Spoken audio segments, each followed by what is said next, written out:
ஞம், ஞம், ஞம், ஞம், ஞம், ஞம். என்ன மருமல நல்ல வளருத பிள்ளை, வெறும் துவாசையும் ஒரு சட்னி கொஞ்சம் பொடியும் வச்சு சாப்பிட்டா சரி வருமாமா? எனக்கு இது போதும் தே. இரு மருமல, என்னத்து பேசிட்டு இருக்க? என் செல்லம் அவளே, ரசாத்தி எங்க இருக்க? ஓடியா.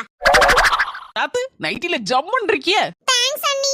என் செல்லம் அவளே, உங்க அண்ணிகாரி உனக்கு எத்தனை நாள் வகை வகையா செஞ்சு போட்டிருக்கா. நீனும் நல்லா உட்காந்து தின்னுட்டு இருக்கேல்ல. அவ இப்போ ஒரு துவாசையும் சட்னியும் வச்சு தின்னுட்டு இருக்கா. ஒரு முட்டை எதுவும் ஆம்லெட் கிம்லெட் போட்டு கூட.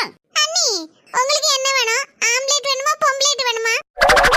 நாத்து ஆம்லெட் கேள்விப்பட்டிருக்கேன். அது என்ன பொம்பளேட்டு? அண்ணி, அது நானா கண்டுபிடிச்சது. சூப்பரா இருக்கும். சரி, அதெல்லாம் ஒண்ணு வேண்டாம். முட்டையை மட்டும் வறுத்து கொண்டா போ. மருமோள, எப்ப பார்த்தாலும் நீ எம்மவளுக்கு பொறுப்பே இல்ல பருப்பே இல்லன்னு சொல்லல மருமோள. ஆமாதே, இப்ப பரவாயில்ல, கொஞ்சம் பொறுப்பு வந்திருக்குதே. ஞம், ஞம், ஞம், ஞம், ஞம், ஞம். மருமோள, துவாசி தின்னு எப்பவும் விட்டுட்ட. இன்னும் எம்மோ முட்டை வறுத்து கொண்டு வரலையே. அண்ணி, முட்டை வறுபட்டுட்டான்னு கொஞ்சம்